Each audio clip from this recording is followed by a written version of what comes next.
ముడి పడుతుంటే ముచ్చట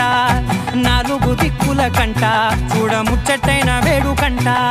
ఆ పంచభూతాల తోడుగా ప్రేమ పంచుకొనే పండగంట